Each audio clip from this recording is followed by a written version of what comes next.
Hello everyone, welcome. Today is the video number 2 of my 3-part training series of how to get rid or reduce that belly fat or the belly pooch. That this is really a persisting issue amongst all of the women out there. And today we're going to uncover why what you know about belly fat loss is probably completely useless when it comes to belly fat.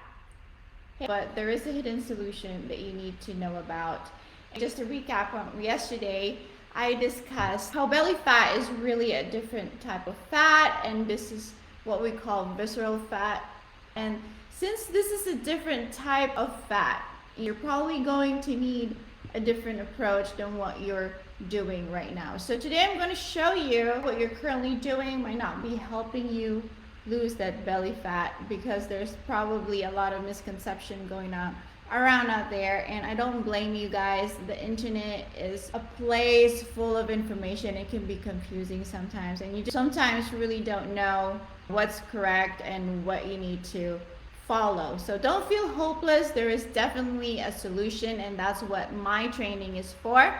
Before I start, let me ask you this question. What's the first thing that comes to mind when it comes to losing weight? What do you need to do when it comes to lose weight? So the misconception here, usually where I found myself guilty of doing and thinking of before when I was starting this fitness journey, is that the more exercise you do, the faster you get to your results.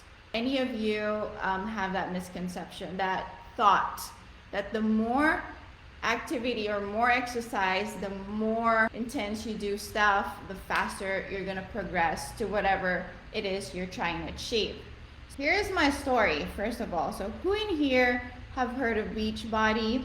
Have you done P90X, those old P90X, old school P90X Insanity from Beachbody, the thing, those workouts you see on the infomercial at midnight?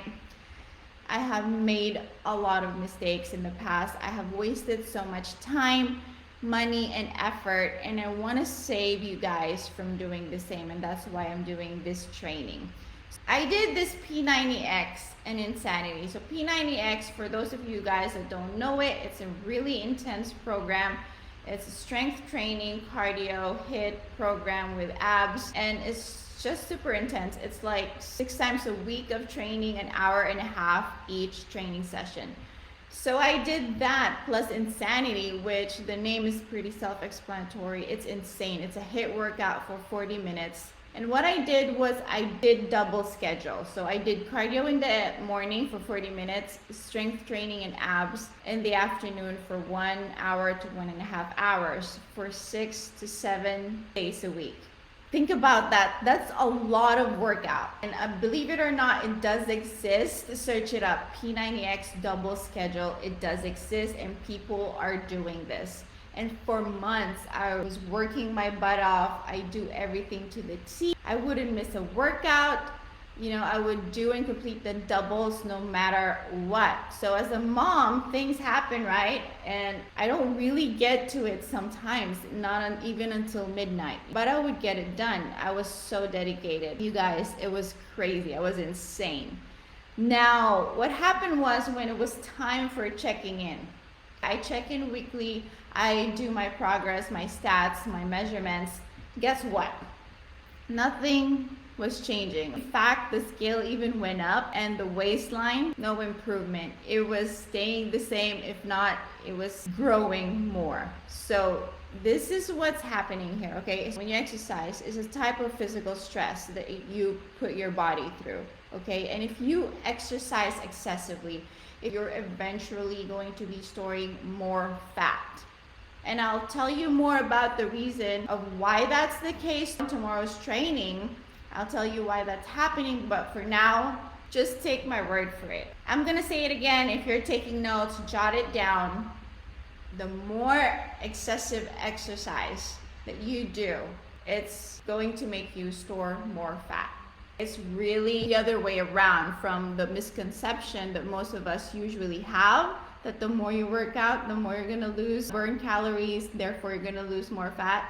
That is not the case. So let me know in the comments below, have you heard of this phenomenon before? Are you familiar with that? So if you're going to the gym without an actual plan in place, without knowing how much workouts you need to do, and you're just winging it and thinking that the more work I put in, the faster I get my results, I'm just here to tell you to stop right there and just don't do it. Do yourself a favor, just don't do it. Don't torture yourself, it's torture. And it's really actually detrimental to what you're trying to achieve. So point number 2, I talk about energy balance, calories in versus calories out. I really strongly believe that thermodynamics, tracking calories and macros, I do that myself. I'm trying to reach a really specific goals, and I really want to hone in on what my results. I do track calories and macros, but while this is true in general, for some issues, we need to dive deeper. Some issues like this stubborn belly fat that we're trying to solve here, we really need to dive deeper. Just a little bit of a background, I do flexible dieting where nothing is off limits. I eat anything I want as long as it fits my target calories and macros. If you guys don't know what macros is our protein, carbohydrates, and fats. And as long as I'm hitting those every single day, I have a certain target, and I try to aim for 80% nutritious, wholesome food, and then I have room 20% for the things that I love. Anything. It could be junk food. It doesn't have to be a healthy version of food. So moderately, I would eat foods that I love. I usually like sodas, ice cream, chocolate, cake, candy. When I'm out of calorie budget at the end of the day, I eat diet foods because they're usually 0 calories. In moderation, okay? I don't advise having it every single day. In moderation, it's okay. What happened is, though, I became addicted to Diet Coke. But at the beginning, I was never really a fan of sodas. I never took a sip. I've heard of a lot of addiction stories from people, so I really avoided it. But one day, I just said, what the hell, let me try some Diet Coke. And lo and behold, I was addicted. I drank it with my meals. It helped me feel full. It's delicious, okay? It was addicting. It fits my calories. But the thing is, I noticed my belly started to protrude. It was just getting bigger every time I drink it. And calories was 0. It shouldn't affect my weight loss journey when you think about it, if I really believe in this calories in versus calories out. But I guess not in the case when we talk about waistline. I always just felt bloated right after, and this only shows how certain types of food can cause bloating to each individual. And like I did, some of you might be overlooking the other side of the food, the one that goes beyond just the calorie makeup of foods, and that's what's happening there. You might want to think outside of the box if you see food as just calories or numbers. If you're not seeing any results, you might want to go beyond that concept and look at the stuff that's causing all the bloat, or that's causing all the reaction inside your body, and why your belly starts to grow. And the third point that I want to make is the thing that you can be doing that's hindering your progress. I have a friend who's been working on trying to lose weight for a while now. She's been doing it for several years, and at the beginning she has a lot of pounds to lose, and she was able to do so. So everything looked good.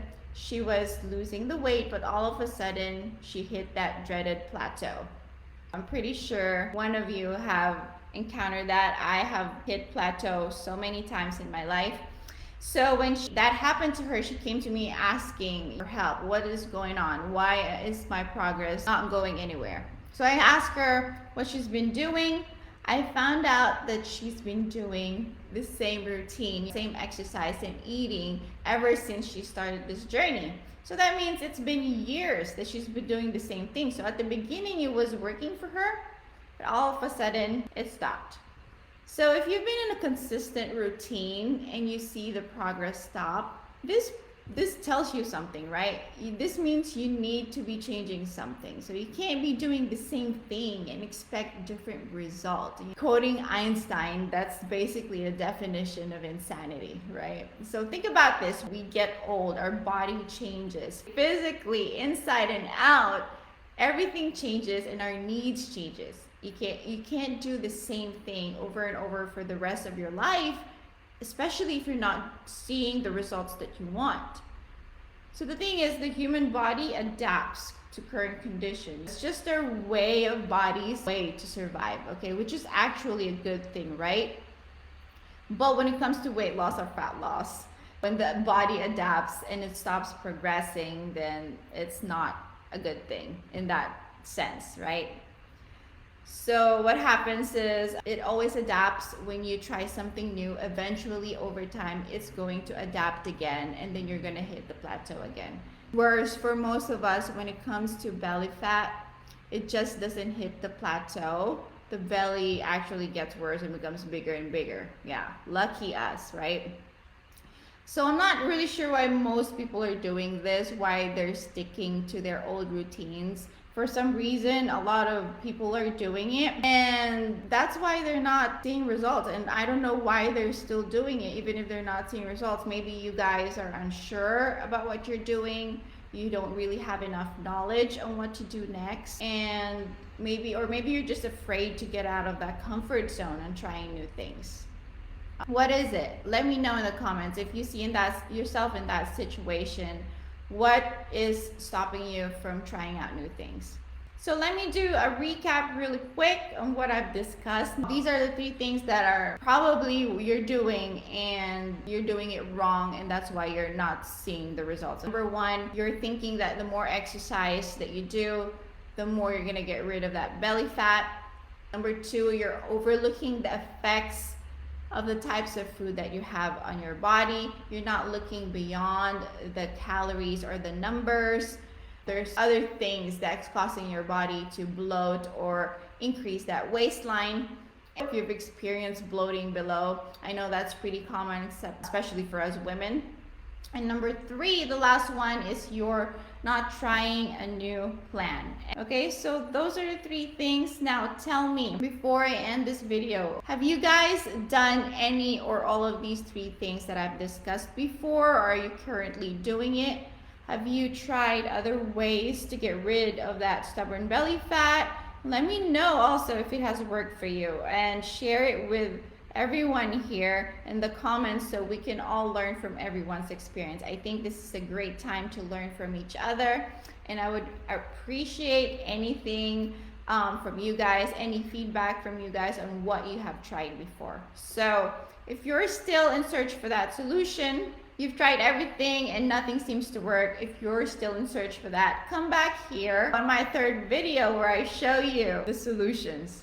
The hidden solutions that most of you, I'm pretty sure, haven't really looked into. So there are 3 things that most of you are probably missing, and that's why you're still here watching this training looking for help, where we talk about something that's really, really effective, and this, my friend, might actually work for you this time around, okay? And that will be the last installment of this 3-part video series, where I finally share with you what can be done. And please, before I go, let me know if you have any questions, if any of what I said throughout the video resonates with you. If you learned something new, please like the video or share it to those who you think might benefit from it. Someone out there might be crying out loud for help, or might be frustrated on the same issue that we're all having. So if you think this video is really helpful for you guys, please share it. All right, thank you, and I'll see you guys